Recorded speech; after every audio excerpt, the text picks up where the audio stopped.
Hello. Look, it's my favorite dysfunctional crime duo. Crime solving duo. How are you both today? How are you Good. How are doing? you Oh, how are you doing? Good, good. Okay, so let's get started. Corey, I think I've told you this before, but your line delivery just gets me every single time. You can say something so silly, so straight forward that comes across as so silly to me, and I just can't imagine how hard it is for you, Elizabeth, to work opposite those lines sometimes.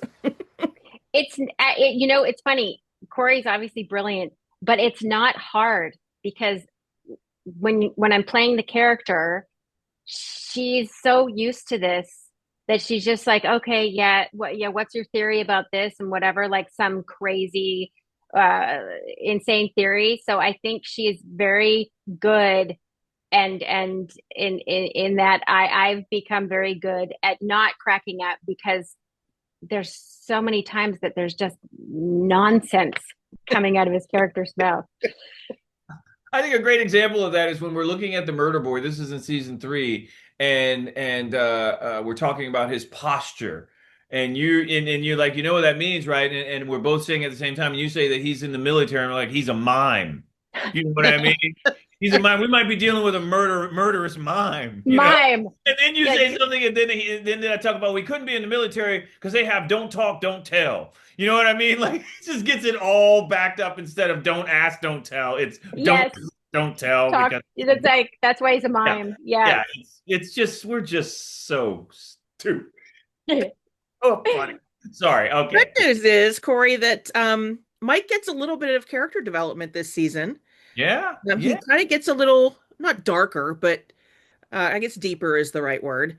He's I he's think got he's more emotions traumatized. and stuff going on. Yeah, I think he's traumatized in some ways. I think the revelation of the aliens in patience stacked on Harry is an alien, stacked on he's probably a murderer, stacked on he erased our memories, stacked on all of these aspects that have been building now for three seasons. As I was saying in one of the earlier interviews, Mike and Liv's dynamic with Harry, I think, is very different than everyone else's because we've been chasing the shadow of Harry for three seasons now, and that shadow has run us through multiple murders and homicides, people disappearing, and to get to a place where we finally realize he's been under our nose the entire time. I think as investigators, that's very frustrating. Hmm. And Elizabeth Liv, on the other hand, has lived with these, the concepts of aliens, and she's known about them almost her entire life. But what's Yeah. interesting is that she only sees aliens are bad. Is there going to come a point where during her investigation she sees that they're not all bad? And what would happen if she did?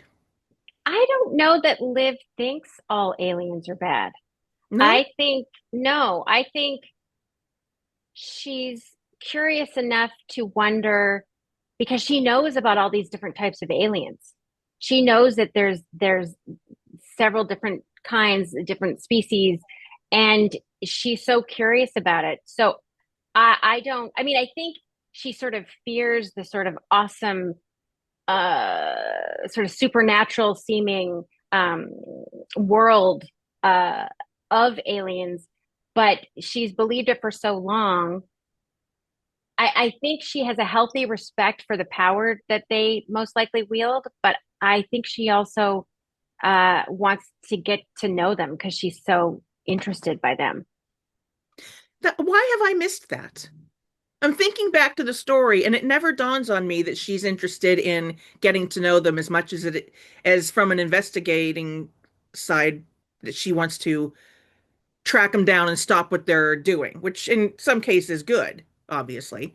Yeah, but I just think she's always been curious. She always wonders what would have happened that day when she first saw a UFO. I mean, she's filled with wonderment at that. So even if my character doesn't actually have lines about that, at least internally, and I think the choices I made is that she's just curious about everything. She wants to know how everything works, whether it's aliens, whether it's solving a murder, whatever aspect it is. So, um, that was in my character's world, even if the audience didn't know that. I love that. And that's why talking to you guys is so beneficial because that's Yeah. something that I didn't think of, but your perspective on it changes how I see it. So yay. Yeah. Yay. Yeah, Yay. I think that Yeah. plays into there's this consummate hopefulness to Deputy Liv and a sense of optimism that and bewilderment, I think, that comes with the alien-like presence. Like when she takes Mike out to the woods and shows him the place where she saw aliens. I got a sense through Elizabeth's performance and through Deputy Liv with being within character that there wasn't a fear of what she saw. It was a sense of awe and inspiredness of the what if. I think that she embraces the and mystery is not the right word, but the vast open-endedness of what if that aliens present. When you think of the endless vast nature of the universe, an alien presence brings an unlimited supply of um, X meets Y, Y meets X, W, X, X. You know, like you have all of these variations. And I think that there's that wonderment in her. Mike is inspired by eventually. I think he eventually comes to get a sense of, you know, if there's clearly something more. And maybe that something more is good. Well, I can't Maybe. thank you enough, both of you, for your insight. It changed how I see the show. Thank you. Oh, now you Oh, got to go back and watch hey. it again. You got to go all the way Yes. back to the beginning Oh, now. who You got to doesn't watch do it that again. every year? Yeah, right? Who There doesn't do you a go. rewatch? Oh, well, thanks so much, Carissa. Thank Yeah, you of course. too. Have a good Yeah. season. Thanks. Thank Appreciate you. it. Have a I Bye-bye. good will. day.